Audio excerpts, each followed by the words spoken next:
everybody. My name is Eric the Machine Roberts. I am here accompanied with Sir James Kontos. James Kontos is a teammate of mine. Absolutely adore him. And he's a captain on the Judson bowling team at this very moment. This year he will be graduating with his Bachelor's of Business Administration, which is awesome. And today, what we would like to talk about is leadership and all of the forms that kind of come with that. And we would just like to dissect that along with a couple of books, for example, the Othello novel and Lord of the Flies.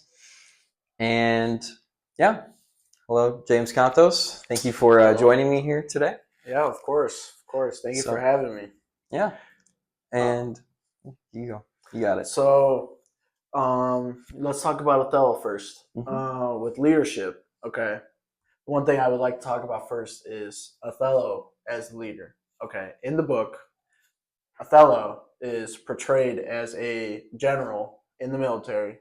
So that's one version of leadership, and he has showed other forms of leadership throughout the book with the relationships with his friends, relationships with his family, and also other instances. And then another version but this version is the manipulative leadership, is Iago. And this is like a sinister form of leadership with manipulation, with control, and trying to gain trust from Othello and also tricking him throughout the whole story. Another leadership that we could talk about is Cassio.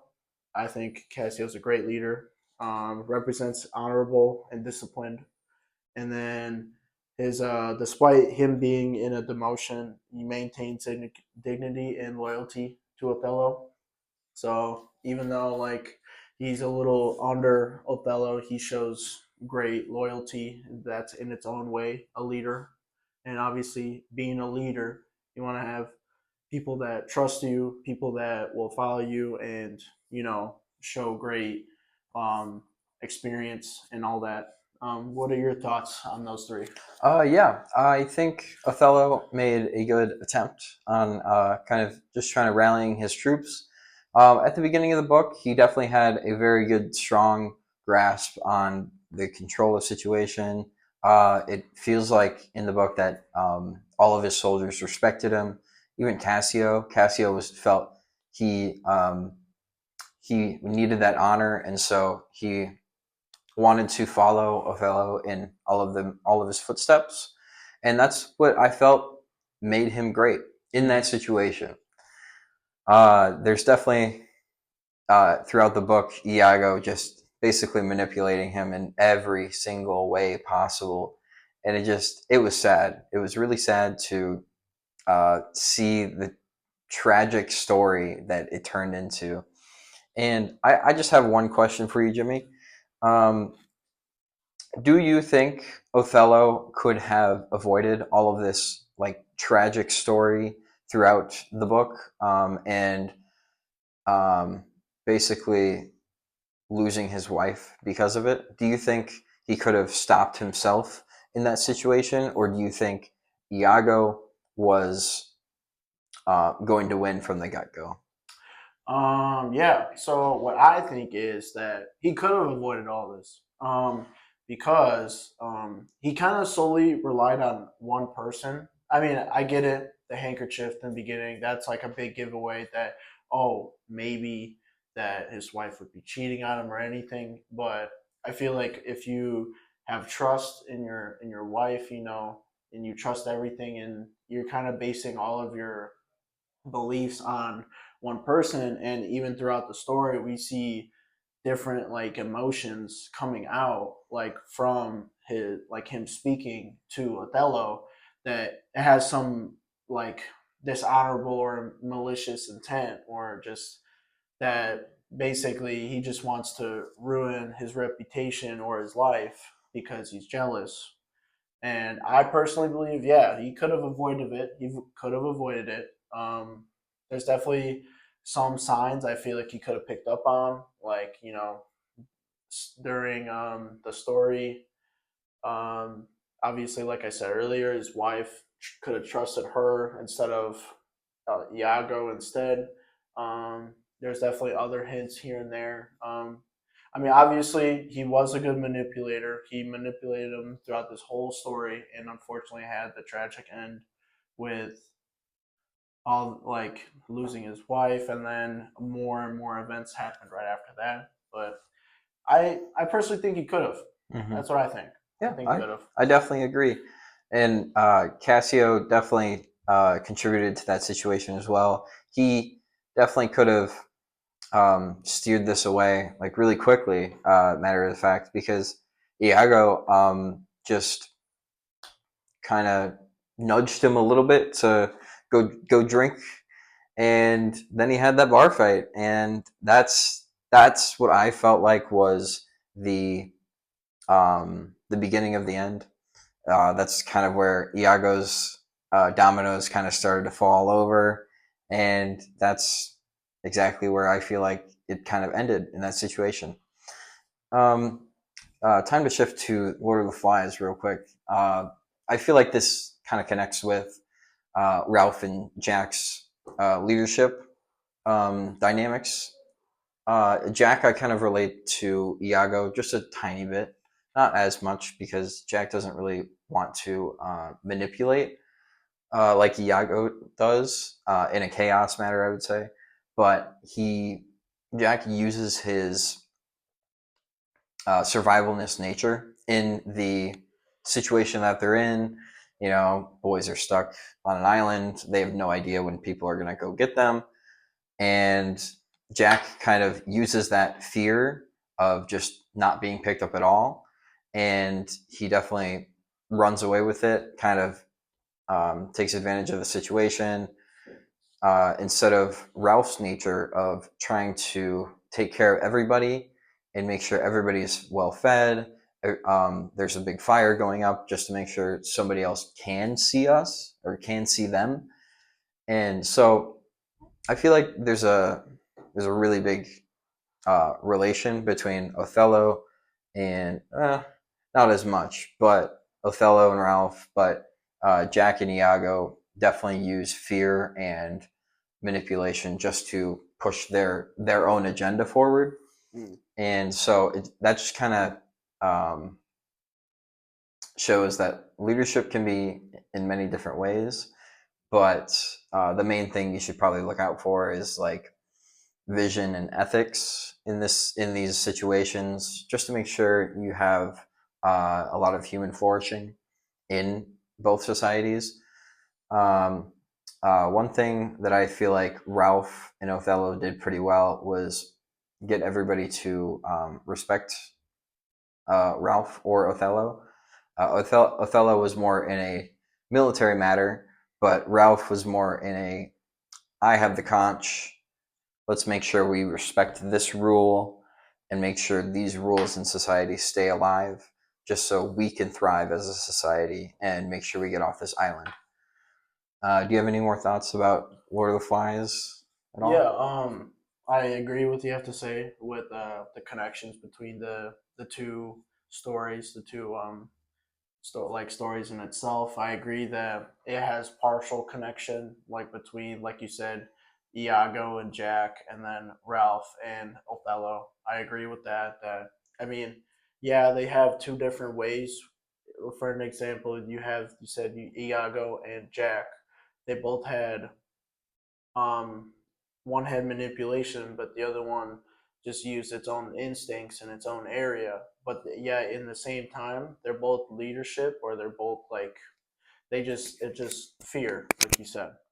And I totally agree with that, and I 100% would think even the same thing about like Othello and Ralph. They're I could see the same, I could see the similarities, and I think what you said about leadership is great.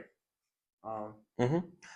I have one question for you. Do you think uh, Ralph and Jack's leadership tensions, or like the tension between those two groups, do you think they have a real life similarity to um, maybe World War II, or maybe even in today's world. Yeah. I think one great example is like you could say about a long time ago the red scare about in the US. Basically, if you guys don't know what that is, basically it's when people and with each other in the community of the US, people thought that your neighbors or other friends and family could be on a different side than you are on, as in like that like you guys are not together, and it was just a bunch of like conception, fear, all that other stuff that has that connection that we talked about with fear manipulating others.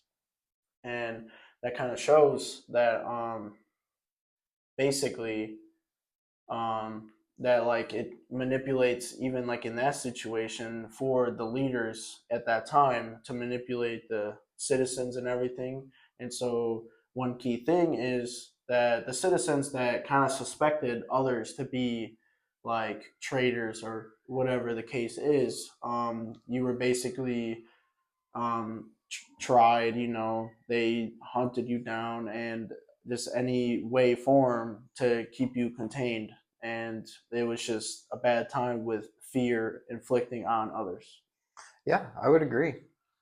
There's probably another situation in U.S. history as well. I would point to the internment camps as well in Japan, or for the Japanese, not in Japan. In the right before World War II and during World War II, internment camps for Japanese people were set up just so they were separated from the American people because they were scared. American people were scared in those situations because the Japanese were bombing them, and we had no idea what was going on, or the citizens had no idea what was going on.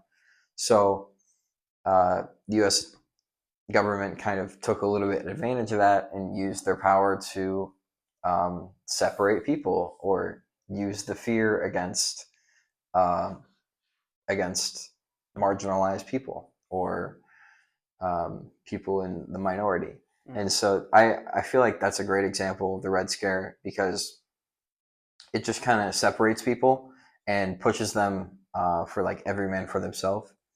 And that just kind of not a way to um, have human flourishing in a society where you're trying to have rules, you're trying to have governments to ensure for people to have a chance to live their best life.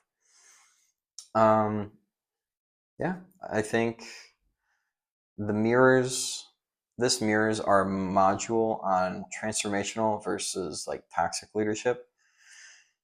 One thing I would say is going back to Iago in this situation.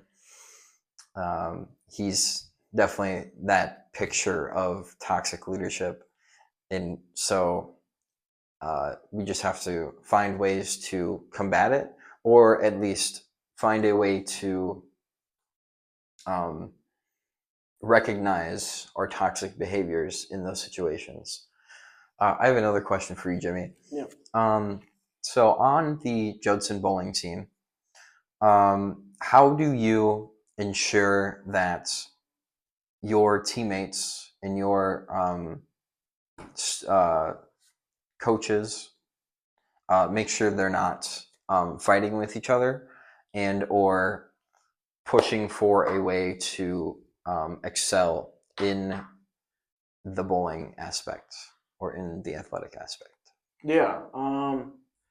What I like to do personally is to make sure that no one really fights, is that communication is key. You always want to communicate with each other, even if you don't like that person.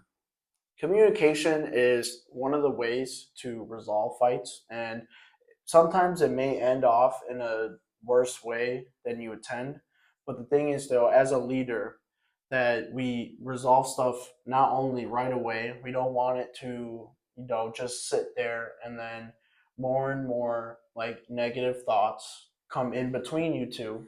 like say like for an example, you have one athlete and another going at each other. You don't want to leave it for there like for that long. You want to make sure you address it right away, and then you two come with each other that hey, maybe you guys had a misunderstanding or who whatever the case may be, that you guys get it resolved. Um, as a leader, I don't want to leave anyone out. I want everyone to have a say in any situation possible, even if it's with our sport or even with just hanging out with each other as like teammates. I mean, I just want like everyone to not feel left out. I don't want anyone feeling that way. So I always make sure everyone put their say in it, make sure they speak their mind, and then with arguments, I always make sure that it just gets resolved through communication. And then, do you mind repeating your second question? No, I feel like you answered it pretty well, and you definitely have a really good grasp of leadership. It seems like those examples are really well. The communication is key. That's definitely a place where Othello should try to improve himself, if he were to listen to this, of course. Uh, and I think definitely making sure everybody is involved is definitely the best way to ensure a better future for everybody. And yeah, I feel like that's a great way to end this podcast episode. Next episode, we will be talking about just a little bit about human flourishing and what kind of lessons in human life where you can try to improve yourself and improve others, and definitely finding a way to have human flourishing in a society. Thank you so much, Jimmy Kontos, Yeah. for James Kontos, whatever way you would prefer. Thank you for being here. Thank you very much. I appreciate it. Thank you for having me.